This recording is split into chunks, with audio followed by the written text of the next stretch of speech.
fiery horse with the speed of light, a cloud of dust, and a hearty hi-yo silver. The Lone Ranger.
With his faithful Indian companion Tonto, the daring and resourceful masked rider of the plains led the fight for law and order in the early western United States.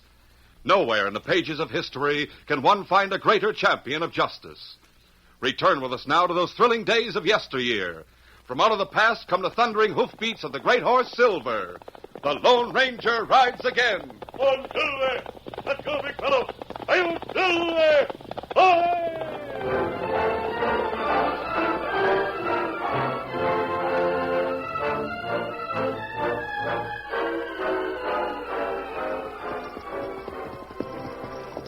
The Lone Ranger and his Indian companion Tonto rode the trail toward Eagle Pass in the Southwest Territory, not far from the border.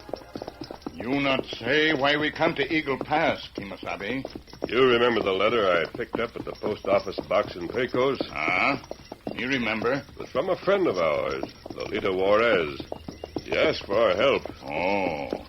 Now, why she need help? Well, she didn't say in the letter, Tonto. Just wrote that her brother was in trouble. I haven't any idea what the trouble is. She asked us to meet her near Eagle Pass. You're to go to the hotel and bring her out to where we'll be camping, then she'll explain. Girl help us catch outlaw ones. Yeah, she didn't hesitate to risk her life to help us. That's why I decided we'd go to Eagle Pass to help her brother. We soon come near Eagle Pass. Yes, I know. We'll find a campsite, and you can go get Lolita. She wouldn't have sent for us if it wasn't important. Come on, Silver. Get him up, Scout.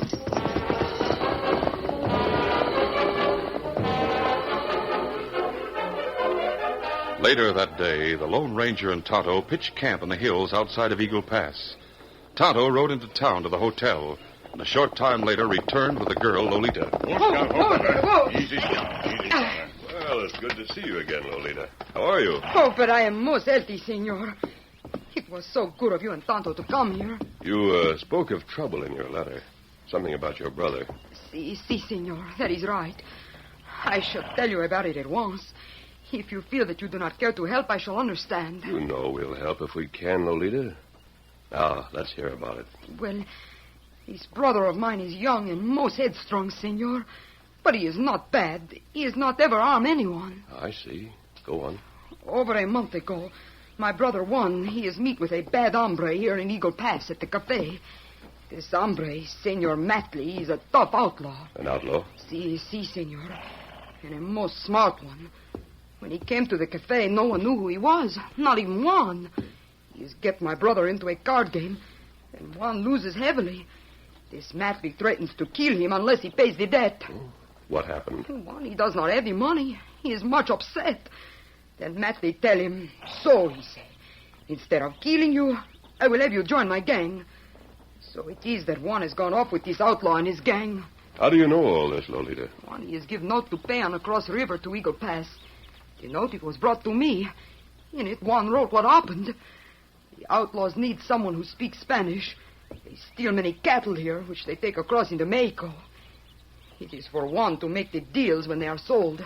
I see. Now the law is after the gang, and my brother is one of them. I must help my brother get away from that outlaw gang, senor. That is why I have sent for you. Since you helped us in the past to capture an outlaw gang, you can count on Tonto and me to do all we can to help you. That's right. Gracias, senors. Muchas gracias. I am most grateful for your help. But this outlaw, this Matley, he is most clever, senor. I do not know where to start. There may be a way, but we may have to call on you to help, so it may be risky. The risk I do not mind, senor. It is only that we must get Juan away from that gang before he is in too deep. That is all that matters. You go back to the hotel and wait, Lolita. When we've made plans, Tonto will get in touch with you. Whatever you say, senor. Now that you have come here, Lolita's feel much better already. I'll be right back to town with the girl. You are both such good friends. Steady. Adios, senor. Adios. Ándale. Get him up, Scout.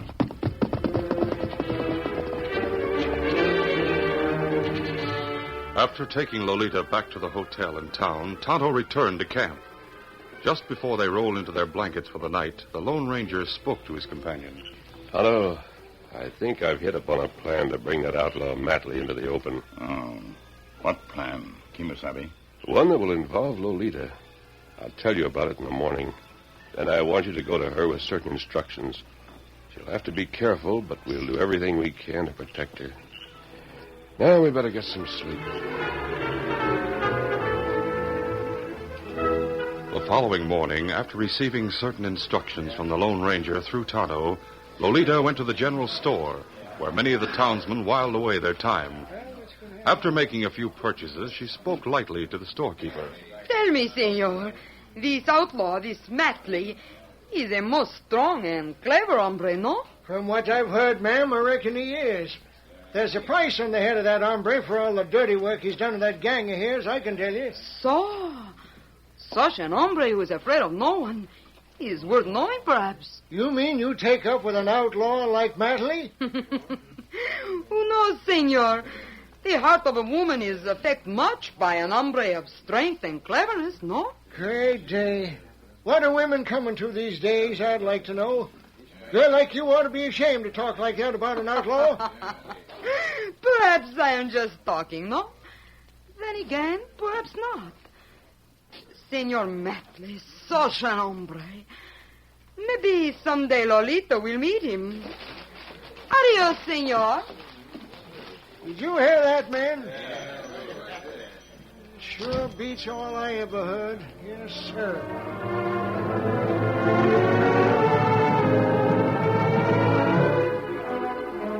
Back in the hills near Eagle Pass, Buck Matley and his gang had a hideout in an old prospector's shack. Buck and two of his men were playing cards, while Lolita's brother Juan lay on a cot watching. Here's my hand. Let's see either of you top that. Maybe you think I can. How's that? Beats me. Yeah, me too. Well, the pot's yours, Lou. Oh, here comes Dave back from town. Get those supplies? Yeah, I left him in the lead-through. You know, Buck, you're becoming quite popular around town, seems like. What do you mean, popular? Every hombre in Eagle Pass has a yen to stretch my neck with a rope. Yeah, maybe so. There's a nice-looking girl in town who thinks you're a real man. He's kidding you, Buck. What's a joke, Dave? It ain't a joke. It's the truth. She was in the store in town talking to the storekeeper about you. Yeah? What'd she say? Well, near as I can remember, she said something about an hombre like you who wasn't afraid of anyone was worth knowing. Hmm? And then she said women were affected by an hombre who was strong and clever. Or something like that. Well, what do you know about that? Yeah. You got a female admirer, Buck. Girl interests me, Dave. What's she like? Pretty as a picture. Dark hair, black eyes. Speaks with a Spanish accent. Yeah. She sounds like the type of a girl I'd like to get married to. Did you find out her name? Yeah. She lives at the hotel. Her name's Lolita. I don't know the last name. Lolita, you say, senor? Shut up, Juan. Don't go butting your nose in where it's none of your business. But that girl he speaks about, senor. I said shut up. But she is not for you, senor. She is too good for your kind. You just shut your mouth about her. What I'm trying to tell you, senor, is that she is... Shut your mouth. Yeah, I bet that jar is cheap. Yeah. What a sock. Better keep quiet, Juan. You keep quiet now, all right. Dave. Yeah? I want you to take a note into town to the hotel. You mean you're going to write to that girl? Shut up or you'll get what I just gave to Juan. Now get me a pencil and some paper and get ready to go to town like I told you. I think I'm going to like meeting that girl you spoke about.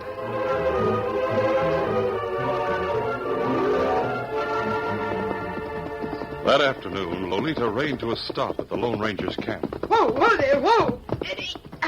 Buenos dias, senorita. How? Buenos dias, senors. I have come to bring a note that I have get from the outlaw Mackley. Then he fell for our plan. But see, senor, one of his men comes to the hotel with a note for Lolita. Here it is. Oh, let me see. Dear Senorita Lolita, I heard you talk nice about me in town this morning and said you would like to meet me. If you think you still want to meet me, I'll come to the clump of cottonwoods on the south edge of town tonight at 8. I'm sure looking forward to seeing you, Buck Matley. So you see, I have the rendezvous with Senor Buck Matley at 8 o'clock tonight. Oh. Somehow this seems to be working out a little too easily. What do you mean, senor? I expected him to try to find out more about you before he agreed to a meeting. But some men are fools, senor, when it comes to dealing with the women, no? Perhaps he is such a one. The risk is great, Lolita. Maybe we'd better leave you out of this from now on. Tonto and I can watch for Matley at the cottonwoods tonight. But no, senor. He will be watching to see if I go there. If I do not, he will become more suspicious. Maybe her right. Well, all right. You go back to town and wait until the time of your meeting. Then go to the place Matley mentions. Tonto and I will be nearby, so don't worry. I shall not worry, senor. I feel most safe when I know you and Tonto are watching. I shall go back now to the hotel and make myself most beautiful for the meeting with Senor Buck Matley.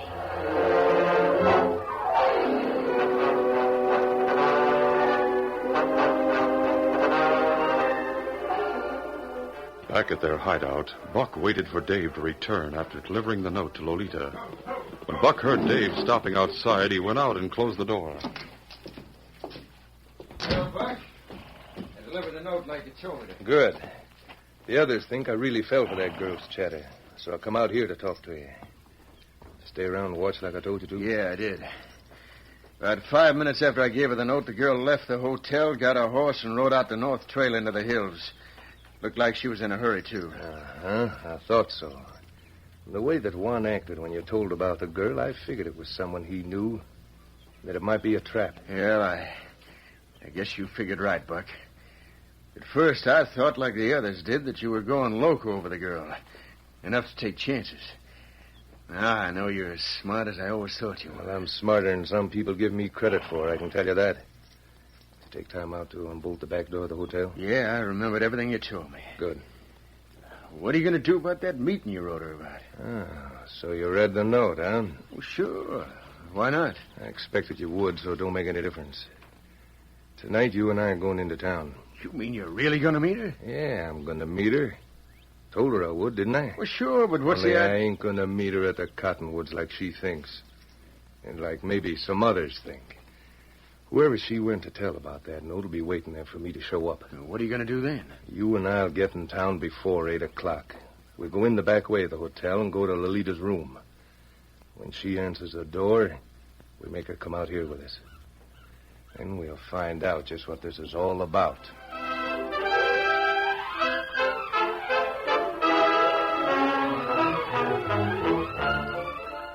The curtain falls on the first act of our Lone Ranger story.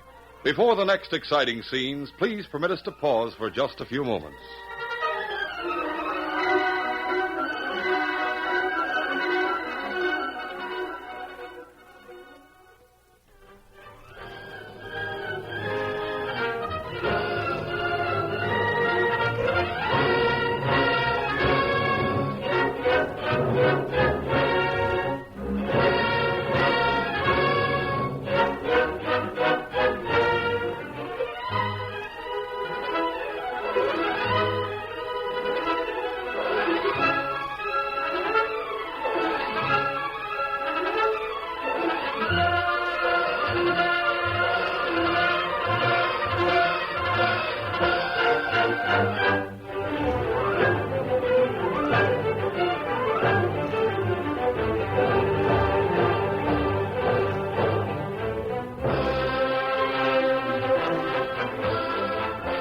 Now to continue our story.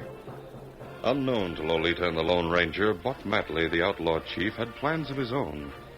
It was about 7:30 that night when Lolita heard a knock at her hotel room door.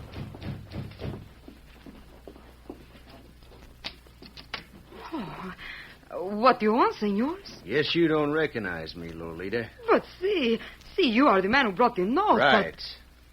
And this is the man who wrote it. Meet Buck Matley. Sure is a pleasure to meet you, senorita. But you were to meet me at the cottonwoods on the edge of town, senor. Yeah, that's right, but I changed my plans. You know, being an outlaw can't be too careful. But of course, I understand. You are just as I thought you would be, senor. So big, so strong-looking, no? I'm sure glad you think so, Lolita. Look, there's a friend of mine back at our camp that I want you to meet. He speaks your language. So? Sometime I shall meet him, perhaps. Not sometime, senorita. You're going to meet him right away, tonight. But that is impossible. I cannot go to your camp with you tonight.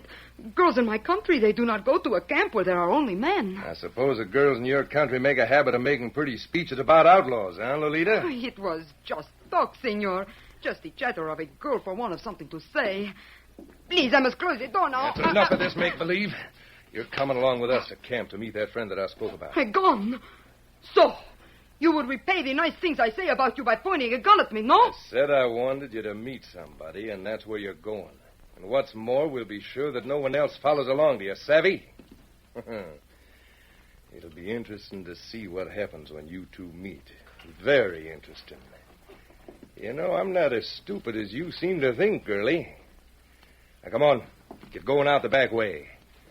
Make it quiet and make it fast.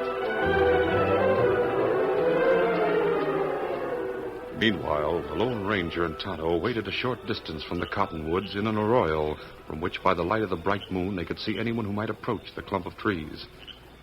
After waiting more than half an hour, the Lone Ranger decided something had gone wrong.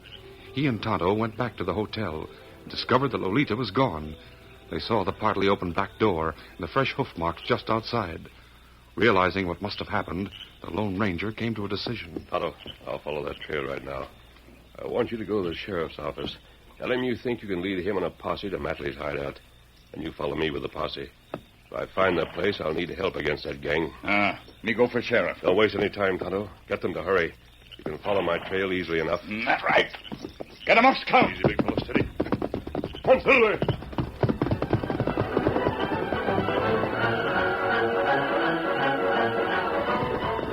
Later that night, Buck and Dave arrived at the hideout shack with Lolita. All right, senorita. Go on inside. You will be most sorry for this, senor. Oh, no, you will. Everybody in town knows by this time that you made nice speeches about me. Said you wanted to meet me. Go on in. Open the door, Dave. Right. Here they are. Yeah, he's got the girl, too. Man alive. Sure pretty. Lolita, why have you do this? It is bad enough that your brother is with this gang. Huh? Oh, so that's the tie-in between you two. See, he is my brother.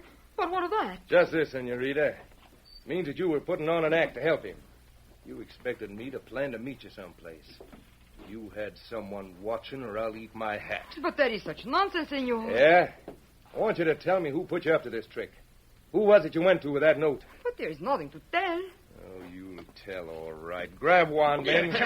Let me go. Stop struggling, you hear? Oh. Stop hitting my brother. I'll scratch out your eyes, you dirty outlaw. Get away from him. Get over there and sit down. You're hurting me. I said sit down. You are such a beast. I despise you. Now you're showing your real colors, girlie. Now I know you put on an act in town. For this you will all be most sorry. I promise you that. Ah, shut up. Now, Dave, tie up that hombre. Right. And if she don't come through with the information that I want, you and the boys can give him a little working over till she does. No, you must not hurt my brother. He is younger than any of you. He is not as strong. It is not fair to treat him so. You heard what I said. Either you tell me who planned that act of yours and who you took that note to, and we'll put on a show that you won't like. Do not tell him anything, Lolita. They will ambush your friends. Do not tell them. Shut up. No. That's good for him, Dave. Now let Lou and Sid have a go at him. That suits me fine. I'm next, Lou. No, don't. It is cowardly to strike him when he is tied like that. Let him have it, Lou. A good hard sack. No, wait, I will tell you. Anything you ask, I will tell you. Lolita, it is no use. Even should you tell, they will beat you. Go ahead, Lolita. Tell me who helped you plan that act of yours. And who'd you show my note to? The Lone Ranger and his Indian friend. Hey, we heard of that, hombre. Yeah. Here, Buck. He said it'd be dynamite. So it was the Lone Ranger, huh? I'm glad to know that. Boys, we'll go up the trail a bit and wait in ambush. If that masked hombre does come snooping, we'll gun him down. And the Indian, too. Now hurry up and let's get going.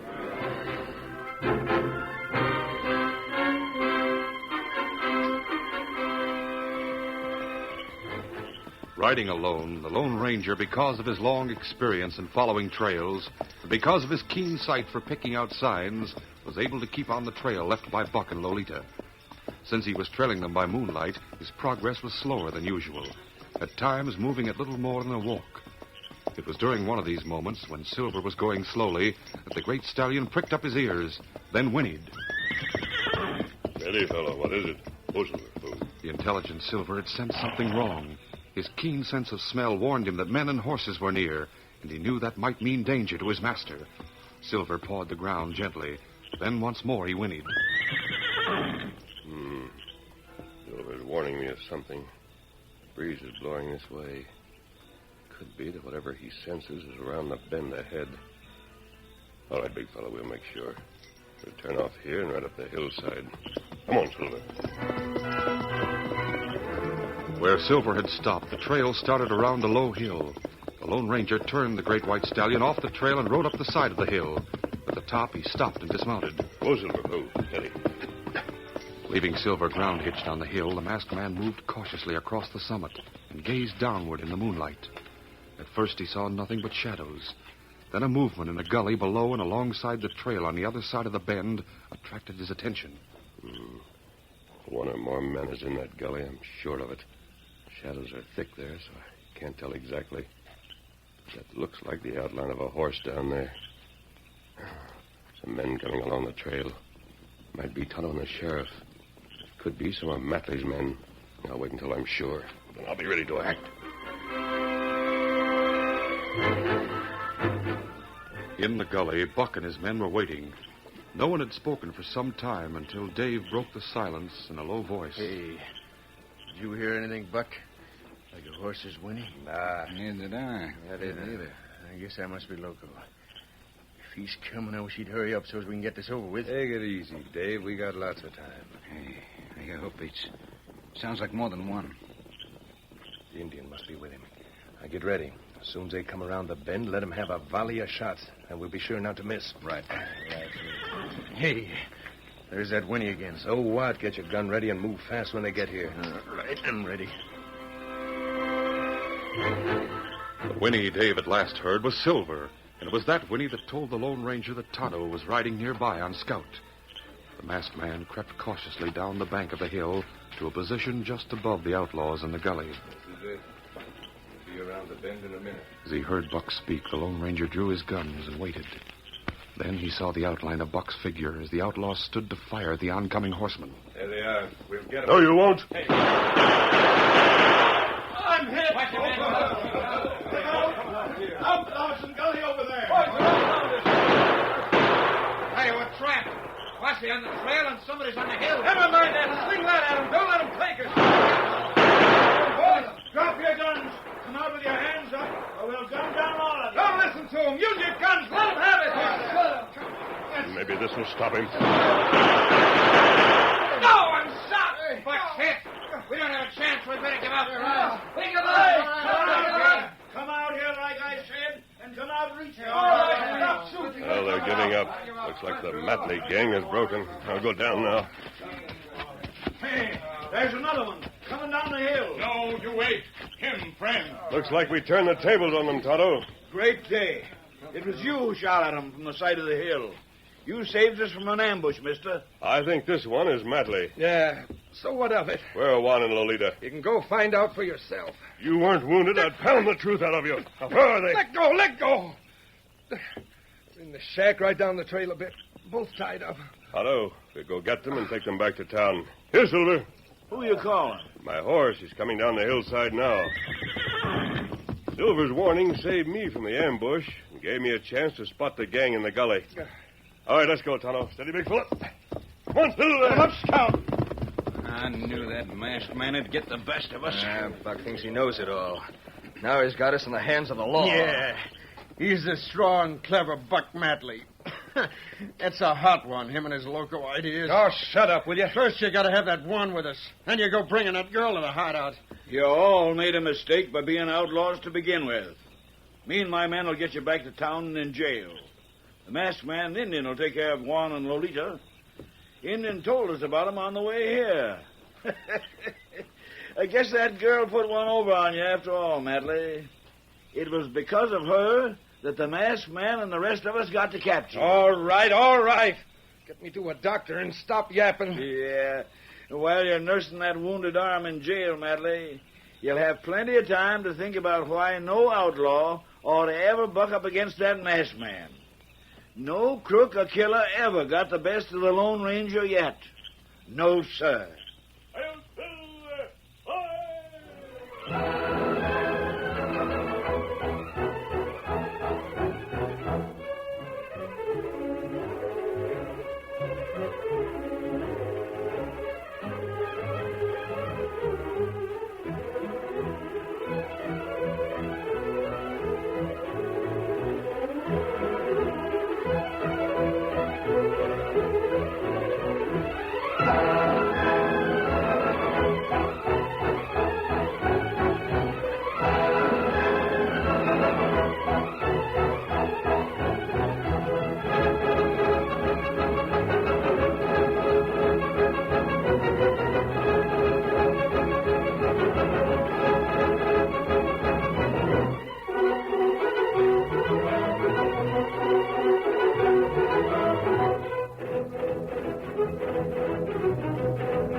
This is a feature of the Lone Ranger Incorporated, created and produced by George W. Trendle, directed by Charles D. Livingston, and edited by Fram Stryker.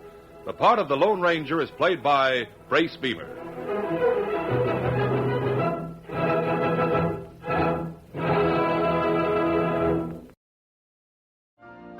You've been listening to the OTR Gold Network. Find more classic radio at otrgold.com.